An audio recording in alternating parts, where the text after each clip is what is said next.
Vertically একতলা থেকে 6 তলা পর্যন্ত একটা ক্র্যাক দেখা দিয়েছে। ভূমিকম্পের আতঙ্কে আছি। আসলে তো আমরা ভয়ে থাকি কখন কি হয়। শুক্রবারের ভূমিকম্পের পর এভাবেই ফাটল ধরেছে গাজীপুরের শহীদ তাজউদ্দিন আহমেদ মেডিকেল কলেজের 6 তলা বিশিষ্ট ওপিডি ভবনে।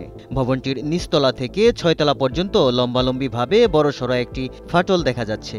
এতে সেখানে দায়িত্বরত কর্মকর্তা কর্মচারীদের মধ্যে তৈরি হয়েছে আতঙ্ক।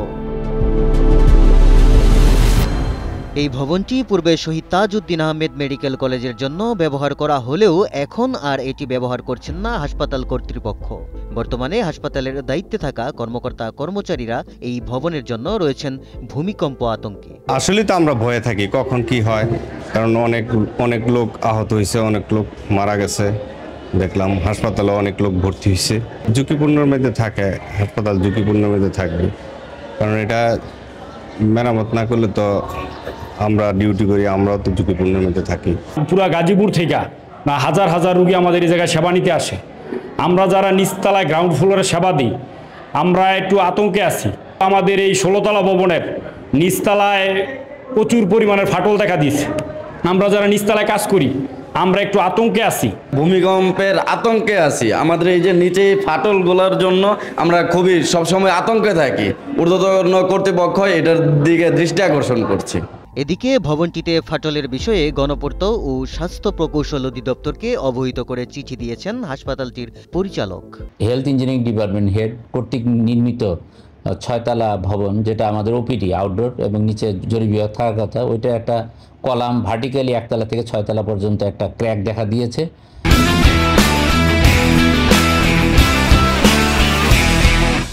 সেই ব্যাপারে আমি এইচইডির সাথে এবং সিভিলের পিডব্লিউডি সিভিলের সাথে কথা বলেছি। তারা বলছে যেহেতু একটা ভার্টিক্যাল ক্র্যাক, এটা দুইটা বিল্ডিংয়ের দুইটা সাইডে নির্মাণ যে জায়গায় মিশেছে সেই জায়গায় এরকম একটা ক্র্যাক হতে পারে, এবং তবে এটা গভীরতা কীরকম, এটা কতটুকু ইনভলভ হয়েছে সেটা দেখে তারা ওপিনিয়ন দিবে। তাদেরকে আমি অফিসিয়ালি আজকে চিঠি দিয়েছি, তারা দেখে প্রত্যয়নটা দিবেন আমাকে।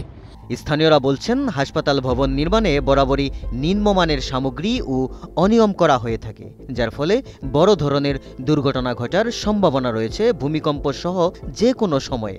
দেখি যে হাসপাতালের কাজ করে সবসময় নিম্নমানের কাজ করে, এই কারণে দেখা যায় যে ভূমিকম্পেতে ফাটল ধরার কারণে মনে করেন যে এখানে আমরা হসপিটালে সেবা নিতে আসলেও ভয়ভীতি কাজ করে। গণপূর্তের নির্বাহী প্রকৌশলী বলেন, গাজীপুরে খুব বেশি ঝুঁকিপূর্ণ ভবন নেই। হাসপাতালে যেসব ছোটখাটো ফাটল দেখা দিয়েছে তাতে ভয়ের কিছু নেই, খুব দ্রুতই এসব মেরামত করা হবে। গতকালকে আমরা এসি স্যার সহ ভিজিট করেছি। তো হসপিটালে যে ক্র্যাকটা সাধারণত বিম কলাম জয়েন্টের ক্র্যাক, একটা হসপিটালের 3 তলায় ক্র্যাকটা হলো কলামের 2 পাশে এবং বিমের নিচে। তো এই ক্র্যাক অনুযায়ী এগুলো নন স্ট্রাকচারাল ক্র্যাক, তবুও আমরা এই ক্র্যাকগুলোকে সিল করার জন্য আমরা পরবর্তীতে এবিপি থেকে এগুলো ঠিক করে দেবো, যাতে পাবলিক পারসেপশনটা কোনো প্যানিক ক্রিয়েট না হয়। 500 শয্যা বিশিষ্ট শহীদ তাজউদ্দিন আহমেদ মেডিকেল কলেজ হাসপাতালটি 2012 সালে নির্মাণ করা হয়।